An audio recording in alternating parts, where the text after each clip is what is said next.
Hi guys, welcome back to our channel. நான் உங்கள் தமிழச்சி. இன்னைக்கு நம்ம சேனலில் மாரி செல்வராஜ் அவர்கள் எழுதிய தாமிரபரணியில் படாதவர்கள் சிறுகதை தொகுப்புல இருந்து இரண்டாவது சிறுகதை தான் இன்னைக்கு நம்ம பார்க்க போகிறோம். வாங்க வீடியோக்குள்ளே போகலாம். இந்த கதையோட தலைப்பு என்னன்னா அடுக்கு செம்பருத்தி. வாங்க வீடியோக்குள்ளே போகலாம். அன்று மாலை பாளையங்கோட்டை ராஜா டவுனுக்கு முன்னால் கொஞ்சமும் பிடிக்காத நண்பன் ஒருவனுக்காய் காத்திருந்தது மிகவும் அருவருப்பாய்த்தான் இருந்தது அவனுக்கு. யாரை பார்ப்பது, எந்த திசையை நோக்கி திரும்பி நிற்பது, தெரிந்தவர்கள் யாராவது வந்தால் எப்படி சிரிப்பது? கட்டாயப்படுத்தப்பட்ட சிறுமிகளோ வேறு வழியில்லாமல் ஊனமுற்றவர்களோ வந்து கை நீட்டி காசு கேட்டால் அவர்களை எப்படி சமாளிப்பது? பாளை பேருந்து நிலையத்தில் பைத்தியக்கார பெண் எதிரில் வந்தால் அவளை எப்படி எதிர்கொள்வது? பேசாமல் இன்று மட்டும் ஒரு சிகரெட் வாங்கி புகைத்து விடலாமா? அல்லது குமுதமோ ஆனந்த விகடனோ வாங்கி அதன் நடு பக்கங்களில் ஒளிந்து கொள்ளலாமா என்றெல்லாம் யோசித்தபடி ராஜா டவுனிலிருந்து கொஞ்சம் நகர்ந்து வினோதினி டிவி கடைக்கு முன்னால் வந்து நின்றான். வினோதினி டிவி கடை. இந்த கடை வாசலில் நிறைய நாள் காத்திருந்திருக்கிறான். அப்போதெல்லாம் பாளை தெற்கு பஜாரில் உள்ள ஆர்சி சர்ச்சிலிருந்து ஜோ பிரார்த்தனை முடித்துவிட்டு வருவாள். அதற்குள் அவன் ரெட்டைவால் குருவி டிவிடி வாங்கி கையில் வைத்து கொண்டான். அன்னைக்கு சதி லீலாவதி, இன்னைக்கு இந்த படத்தை போய் ஏன் வாங்கின?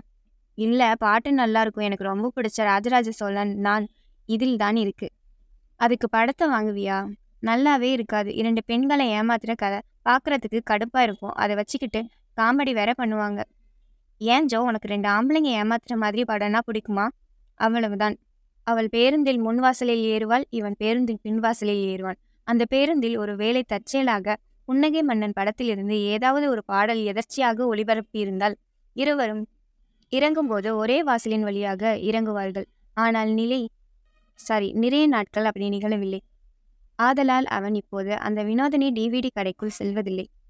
அதன் வலது பக்கத்தில் இருந்த டீ கடையில் போய் ஒரு டீ வாங்கி குடிக்கலாம், அல்லது அந்த டீ கடையை வாங்கி கீழே ஊற்றிவிட்டு காசை மட்டும் கொடுத்துவிட்டு வரலாம் என்று வேகமாக அவன் நகர்ந்த போதுதான் அவளை பார்த்தான்.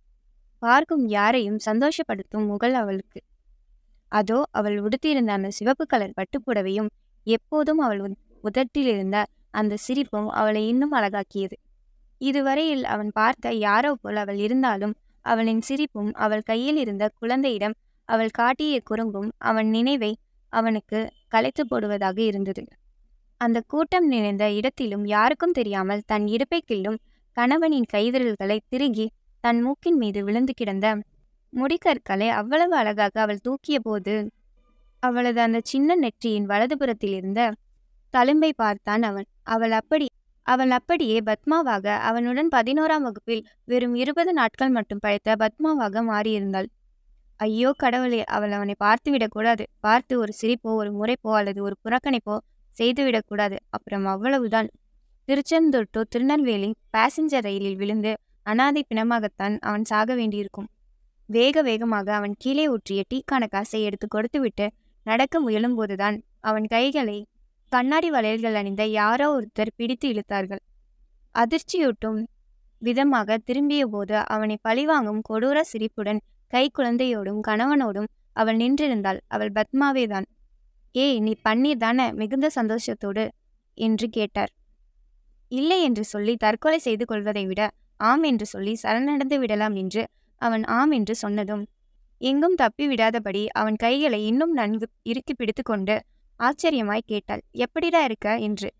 அவன் கேட்டது எவ்வளவு பெரிய சுனாமி வந்தது. அதிலுமாய் இவன் சாகவில்லை என்று அவன் நினைப்பது போலிருந்தது அவனுக்கு. அவன் பதில் சொல்வதற்குள் அவள் கணவனிடம் பள்ளிக்கூட நண்பன் என்றும் அவள் குழந்தையிடம் பன்னீர் மாமா என்றும் அவளே அறிமுகம் செய்து வைத்து கொண்டாள். கொஞ்சமும் பதுங்காமல் பயப்படாமல் அவனை பார்த்து அவள் சிரித்தது அவனை மேலும் பயமுறுத்தியது. இனி நடக்கப் போகும் எல்லாவற்றிற்கும் தயார் இருப்பதைப் போல சிலுவையில் ஏறி பாவத்தின் ஆணிகள் அறியப்படுவதற்கு வசதியாக மல்லாந்து கொண்டது அவன் மனம். சரணடைந்த குற்றவாளியான அவனை கொஞ்சமும் இரக்கமில்லாமல் தூக்கு மேடைக்கு அழைத்து செல்வதைப் போல மிக வலுக்கட்டாயமாக அரசன் ஐஸ்கிரீம் பாருக்கு அழைத்து கொண்டு போனார்கள் அவர்கள். இப்போது பத்மாவின் ஒரு கை அவள் குழந்தையையும் இன்னொரு கை அவள் கணவனையும் பிடித்தபடி ஐஸ்கிரீம் பாருக்குள் நடந்து போனாள். திரும்பி அவன் வருகிறானா இல்லை ஓடிவிட்டானா என்று பார்த்து கொண்டாள். அருவருப்பும் அவமானமும் அவன் இரு கைப்பிடிக்க அவர்கள் பின்னால் அற்பமான பெயர் தெரியாத ஒரு பிரியாணி போல நடந்து போனான் பன்னீர். இனி அவன் உங்களிடம் நடந்ததை சொல்வான். ஏனெனில் அடுத்தவர்கள் அந்தரங்கத்தை நான் சொல்வது ரொம்பவே அநாகரிகம். மேலும் அவன் என்னுடன் இருக்கும்போது நான் அதை சொல்வதென்பது இன்னும் அபத்தம் என்பதால். அவன் பன்னீர், நான் அவன் அல்ல. அவன் நான் அல்ல. கதை என்னுடையது. நிஜம் அவனுடையது. எழுத்து என்னுடையது. குரல் அவனுடையது. நான் தான் பன்னீர். போதுமடா பயந்தாங்கோலி நாயே, உனக்கு எனக்கும் எந்த சம்பந்தமும் இல்லை, அவ்வளவுதானே? நான் பன்னீர். நான் 11ஆம் வகுப்பு படிக்கும்போதுதான் இந்த பத்மா எங்கள் பள்ளிக்கு என் வகுப்பிற்கு வந்தாள். அவள் அப்பாவிற்கு வேலை மாற்றம் டில்லிக்கு கிடைத்ததால் தூத்துக்குடியில் இருந்து அவள் அம்மாவும் அப்பாவும் டில்லிக்கு போனதால் 2 வருட படிப்பிற்காய் கருவங்குளத்திற்கும் தாத்தா பாட்டி வீட்டிலிருந்து 11ஆம் வகுப்பு வந்து சேர்ந்திருக்கிறாள் என்று எல்லோரும் பேசிக்கொண்டார்கள். வகுப்பிற்கு வந்த முதல் நாளே பார்த்துவிட்டோம் அவள் எங்கள் ஜாதான் என்பதை. பத்மாவின் முகமும் அதில் எப்போதும் இருக்கும் சிரிப்பும் பார்த்தவுடன் எல்லோருக்கும் பிடிக்கக்கூடியதாகவும், அவள் பேசும் பயமில்லாத கூச்சமில்லாத பேச்சும் எல்லோரும் பொறாமைப்படும் அளவிற்கும் இருக்கும். அவள் வந்த முதல் நாளே பிரேம்குமார் சார் என்ன நினைச்சாரோ தெரியல, அவளை வகுப்புல பாட சொன்னார். கணக்கு வாத்தியார் வகுப்புல பாட்டு பாட சொல்வது என்பது எவ்வளவு பெரிய அதிசயம். அவளும் புன்னகை மன்னன் படத்திலிருந்து ஏதேதோ எண்ணம் வளர்த்தின் பாடலை பாடி எல்லோருக்கும் பிடித்த தேவதையாகி போனாள். இந்த பாடலை ரசித்து கண்ணீர் வடித்து பாடுகிறவர்கள் எல்லோரும் தேவதைகள்தான் போல. ஜோ உட்பட. மன்னித்து விடுங்கள், அவன் கதையில் நான் குறுக்கிட்டு விட்டேன். ஆர்வ கோளாறு இல்லை, ஜோ கோளாறு. இன்னும் ஒரு நாள் என் நண்பன் ஸ்டாலின் வந்து தாமதமாக அதை சொல்லியிருந்தால் அவளை நான் காதலித்திருக்க கூடும், அவளுக்காக வாழ்ந்திருக்க கூடும். ஆம், அவன் பத்மாவை காதலிப்பதாக அவள் வந்த 10வது நாளில் என்னிடமும் எல்லா நண்பர்களிடமும் சொன்னான். 15வது நாள் அவள் பெயரை தன் நெஞ்சில் பச்சை குத்தி கொண்டு வந்து காண்பித்தான். ஒரு மாதம் அவளை மெதுவாக காதலிக்க தொடங்கலாம் என்றிருந்தவர்களின் வைத்தறிச்சலையும் வாங்கிக் கொண்டான். எங்கள் எல்லோருக்கும் தெரியும், நாம் பார்த்தவுடனே நமக்கு அவ்வளவு பிடித்து போகிற பெண் எங்கள் ஜாதியாகவே இருப்பது எவ்வளவு பெரிய வரம் என்பது. ஸ்டாலின் என் பால்ய நண்பன். அவனின் கோபத்திற்கும் அவனின் திருட்டுத்தனத்திற்கும் அவனின் கபடி விளையாட்டிற்கும் நானும் என் மற்ற நண்பர்களான சுந்தர், கண்ணன், முகேஷ் 4 பேரும் அடிமை. வரலாற்று ஆசிரியர்களுக்கும் கம்யூனிஸ்டுக்கான அவன் அப்பாவிற்கும் தான் அவன் ஜோசப் ஸ்டாலின். எங்களுக்கு அவன் பாகஸ் ஸ்டாலின் தான். பாகஸ் என்பது அவன் பட்டப்பெயர். பித்தாகரஸ் தேற்றத்தை பாகஸ் தேற்றஸ் என்று அவன் சொன்னதால் எங்கள் பள்ளி தினங்கள் தினமும் எவ்வாறு அமைய வேண்டும் என்பதை முடிவு செய்வதே அவன்தான். சரியாக பத்மா வந்த 17வது நாள் நாங்கள் 4 பேரும் சேர்ந்து ஸ்டாலினுக்காக பத்மாவுக்கு எழுதிய கடிதத்திலிருந்து என் நினைவில் இருக்கும் சில வரிகள் மட்டும். அன்பே பத்மா, நீ இல்லாம இனி வாழாது என் ஆத்மா. உன் பதிலுக்காக சிவன் கோயிலில் காத்திருப்பேன். நீ சம்மதித்தால் பெருமாள் கோயிலில் மனமுடிப்பேன். சாதி வேறில்லை, அதனால் எனக்கு பயமில்லை. மதமும் வேறில்லை, ஆதலால் நமக்கு மரணம் இல்லை. உன்னால் வாயால் சொல்ல முடியவில்லை எனில் அடுக்கு செம்பருத்தி மட்டும் வைத்து கொண்டு வா. நான் தெரிந்து கொள்கிறேன் நீ என் ஆள் என்று.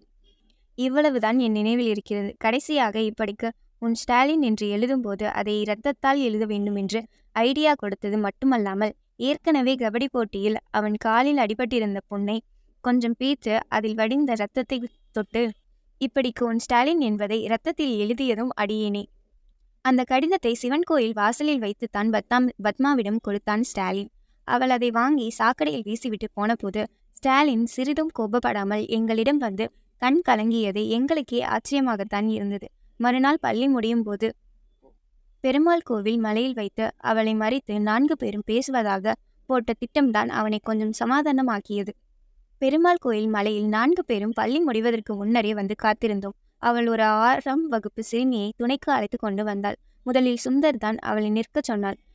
அவள் திரும்பி பார்த்துவிட்டு வேகமாக நடக்க கண்ணனும் நானும் ஓடிப்போய் அவள் முன்னால் நின்று மறித்தோம். ஸ்டாலின் வந்து அவளிடம் தடுமாறி என்னவோ பேசினான். அவள் அழுது விடுப்பவளைப் போல என் கைகளை தட்டிவிட்டு ஓட முயலும்போதுதான் ஸ்டாலின் அவள் கழுத்தை பிடித்து பதில் சொல்லிட்டு போ என்றதும் அவள் எல்லோரையும் அவமானப்படுத்தும் விதமாக உன்னை எனக்கு பிடிக்கலடா என்று சத்தமாக சொல்லி எங்கள் கைகளை தட்டிவிட்டு அந்த மலை இறக்கத்தில் ஓட்டமும் நடையுமாக திரும்பி பார்க்காமல் மறைந்தாள்.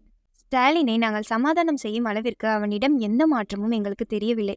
அமைதியாகவே மலை இறக்கத்துக்கும் அவன்தான் நாங்கள் கை கால் கழுவ அந்த அடிபம்பில் வெகு நேரம் தண்ணீர் அடித்தான். அப்போது ஒரு பாடல் கூட சத்தம் போட்டு பாடினான். நான் அனுப்புவது கடிதம் அல்ல உள்ளம், அதில் உள்ளதெல்லாம் எழுத்தும் அல்ல எண்ணம். வீட்டிற்கு போகும்போது எல்லாருக்கும் சாய்போ கடையில் சிகரெட் வாங்கி கொடுத்தான். காலையில் நேரத்தோடு விளையாட வருமாறு எங்களிடம் சொல்லிவிட்டுத்தான் போனான். ஆனால் மறுநாள் காலையில் ஒட்டைக்குளம் கரையில் அவன் பிணமாக கிடப்பதாக எல்லோரும் அலறிக்கொண்டு ஓடினோம்.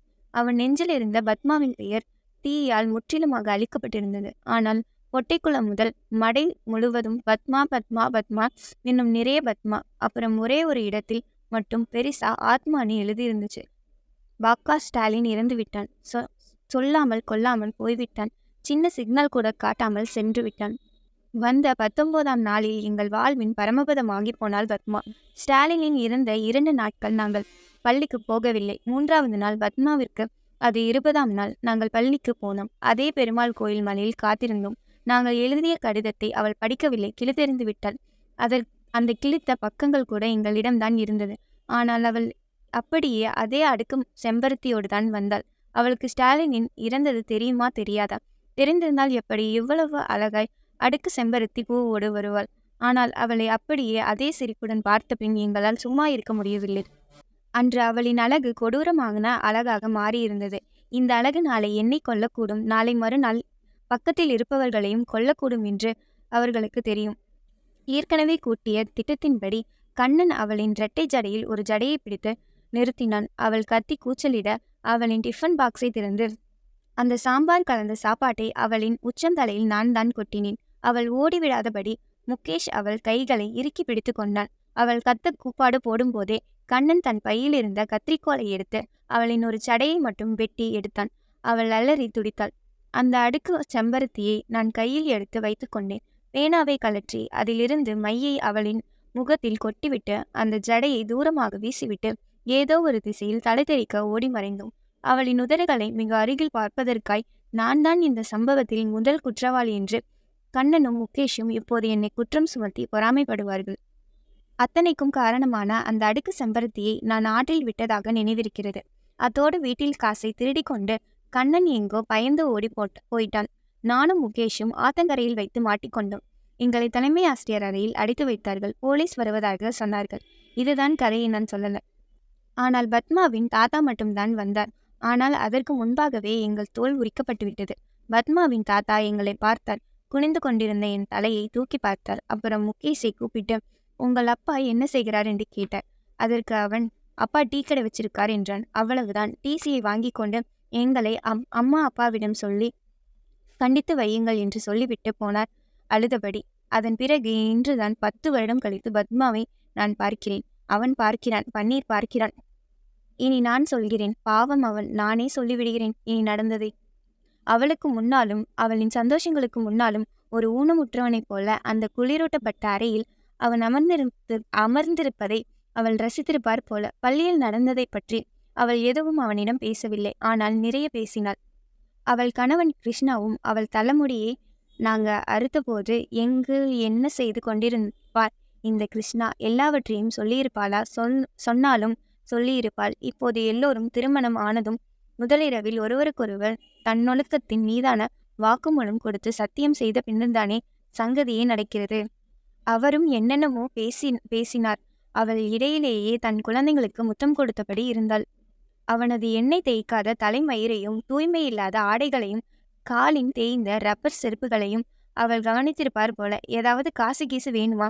வெட்கப்படாம கேளு. இந்த நம்பருக்கு எப்ப வேணும்னாலும் ஃபோன் பண்ணு. இவர் தாசில்தாரா இருக்காரு என்று அவள் கூறிய போதுதான் தெரிந்தது, இது அவனை கழுவ மரத்தில் ஏற்றி கொல்ல போதும் பழிவாங்கும் திட்டம் என்று. இன்னொரு முறை அவள் அவனை பார்த்து பரிதாபமாக பாவமாக சிரிப்பை சிரித்தாள். அவ்வளவுதான். அவள் காலில் விழுந்து மன்னிப்பு கேட்க வைத்து விடுவாளோ என்கின்ற பயம் அவன் தலையை கிறுகிறுக்க வைத்தது. தப்பித்து ஓட எந்தனித்தவனைப் போல வேகமாக விடைபெற முயன்றான். சரி, பிழைத்துப்போ, இனிமேல் எங்கள் கண்ணில் படாதே. அப்புறம் அவ்வளவுதான். இன்னொரு தடவை பாவமெல்லாம் பார்க்க மாட்டேன் என்பதை போல அவனுக்கு அனுமதி கொடுத்தார்கள். அப்பாடி, தப்பிச்சிட்டேன் என்று திரும்பி பார்க்காமல் அவன் வெளியேறிய போதுதான் அவள் தன் 2 வயது மகனிடம் சொன்னாள், டேய் ஸ்டாலின், பன்னீர் மாமாவுக்கு பாய் சொல் என்று. அவனுக்கு தன் குரவலையை பின்னாடி இருந்து அவள் நெரிப்பதை போலிருக்க வேகமாக திரும்பி பார்த்தான். ஆம், அவள் அப்படித்தான் சொன்னாள். இப்போது அவளின் கணவன் கிருஷ்ணாவும் சொன்னான், டேய் ஜோசப் ஸ்டாலின், பன்னீர் மாமாவுக்கு பாய் சொல்லு. அந்த குழந்தை விருப்பமில்லாமல் கையை காட்ட அவள் எப்போதும் சிரிக்கும் அந்த சிரிப்பை மிக சாதாரணமாய் சிரித்தாள். அவன் முழு உடலையும் நெருப்பு பற்றி கொண்டது. அவன் வாழ்வும் அதன் வன்மங்களும் அழுகி உறிந்திருந்தது. அந்த கண்ணாடி கதவுகளை திறந்து வேகமாய் வெளியேறினான். நல்லவேளை பெருமழை வெளியே கொட்டி கொண்டிருந்தது. அடுக்கு செம்பருத்தியோடு ஒரு பெண் குடை பிடித்தவாறு மேற்கு நோக்கி போய்க் கொண்டிருந்தாள். இதோட தாமிரபரணியில கொல்லப்படாதவர்கள் கதையில் 2வது கதை முடிஞ்சுச்சு. நானே இந்த கதையில் கடைசியில் இப்படி ஒரு ட்விஸ்ட் இருக்குன்னு எக்ஸ்பெக்ட் பண்ணவே இல்லை.